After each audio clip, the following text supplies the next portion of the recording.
This is the Tallwood Elementary School February PAC meeting video, date of February 17, 2015. I'd like to remind all PAC members, once you receive your PAC email, there will be two links. One link will be to the video. View your video first within 48 hours of getting your email. Second link will be to your Google Doc PAC response sheet. That's a live document. Once you review the video, enter your name under your grade level, along with any information, concerns, questions your grade level might have for the PAC. It's a live document, so as you work, others can see you working, and you can see others working. Once you have responded under your grade level, Ms. Wilkerson and I will follow up with any needs your grade level might have. If you have no concerns, please enter no concerns. Moving on into the agenda, second semester planning and collaboration days. School leadership has given us full day this semester. Had a half day last semester. They're giving us a full day this semester.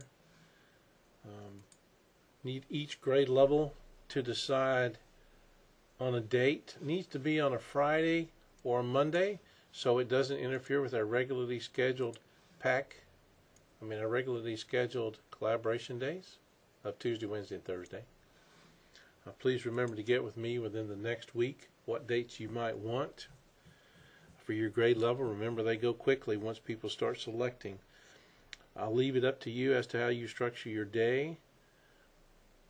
If you need math, language, arts assistance from the reading specialist and the math coach, please let Karen and Nancy know so they can schedule on their calendars. So again, second semester, schedule those days between 1 day per grade level. We can go between now and before SOL started, so we'll say between now and the 1st of May to get that collaboration planning day scheduled. Let me know within the next week so we can get leave forms out and get subs arranged, and so we can get it on the calendar. Any questions, let me know about that. Report card comments. It's just a good time to talk about this as we move through the third grading period. Parents mention often how they love hearing teachers' comments about how well they know the children, how much they love the children, some of the wonderful things they do and add to the classrooms. I know that there are times we need to be very constructive, but we need to be positive as well. So make sure you take enough time to compose comments for those report cards that really do have meaning and value to the parents. It gives parents it gives you a nice connection between you, the student, and then the parent. It's very important that we do so.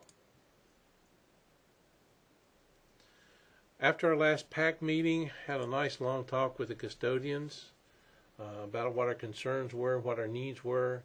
Custodians also would like to have had some concerns they'd like to pass along to you, some requests, I'll say. If you have a special need in the classroom, get to know your custodian. Please communicate with them what your needs are.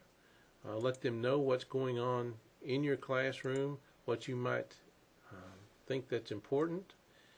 Talk to them, get to know them, communicate with them. That in itself will be very powerful as they get to know you and what your needs are. If they come around, empty your trash can, yet you stay late and you work and you fill your trash can back up, let them know. Push that out in the hallway. Tell them, hey, you know, I've got my trash can filled back up. Just to let them know about that.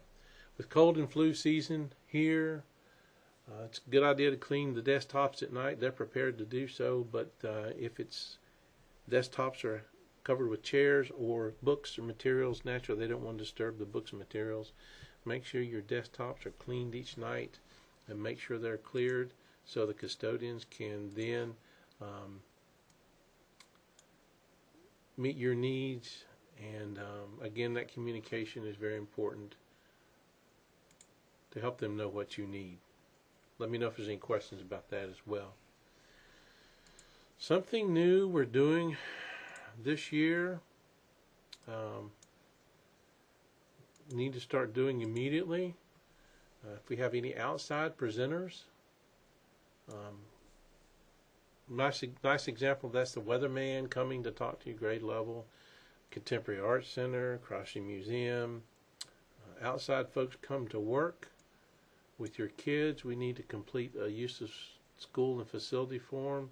Pretty simple process. Ms. Jones in the office will be happy to help you do that. Please see her if you think that you see her if you're going to have anyone come to the school to work with our kids.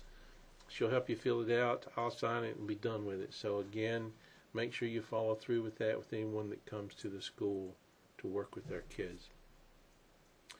Family members at school. There might be times when your family visit you during your personal time, lunches, personal planning time, so forth. That's fine. In the event that you need to have your own child that may not go to school here in your classroom, needs to come through Ms. Wilkerson or myself. Remember, this is professional workplace, confidentiality, security, a lot of other issues, liability issues that we need to keep in mind. Don't just assume it's okay. It's something that we have to make sure that we stay on top of. So if you have any concerns about that, let me know. If you have any needs about that, let me know. But it's very important that we pay attention to that. It's very important. But just a few reminders as a follow-up. Make sure you're in your doorway during the arrival times each morning. It doesn't have to be during the entire time. We dismiss students from the buses at 8:25. Make sure you're in your doorway at that time, 8:25 to 8:30, 8:34, something, whatever. 8 or 9 or 10 minutes during that time when the kids are coming through the hallways from the buses. Just during that arrival time, it doesn't have to be long, but we need all eyes in the hallways. We still do have people stationed there, but at the same time, it's important to have you out there. Once that mass crowd gets through, go about your business, back to your morning work with your own kids. Field trip permission follow-up. If you have a field trip plan from your grade level, send permission forms home. If you don't get all those back, the day before the trip, you don't have them all back. Follow up with the parents of those children that did not return that. Sometimes, remember, it's not the student's fault. Sometimes it is, but sometimes it isn't. Follow up with the parent. Get it in writing, even if it's an email that lets you know that it's okay for that child to go on that field trip. We don't want to hold it against our children if we can't get it there. So that's very important that we as teachers follow up with that the day before. Speaking of field trips, if you have a field trip scheduled and it causes you to miss a specialist, we can't make that up. We can't switch around. Don't go to another teacher and say, hey, can you switch with me?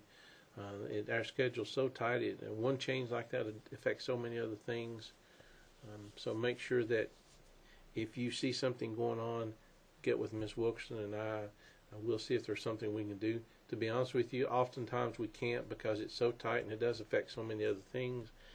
When we have testing, we try to make sure we make as many switches as we can so you don't lose your specialist time. But again, don't go out and do that on your own. We have to be involved in any changes in the schedule. Let me know again if you have any questions about that. A few final remarks. Please let me know if you need some face-to-face time on any of the agenda or any of the comments that you provide, any of the feedback you provide on the PAC response sheet. Add any specific grade level concerns to that sheet.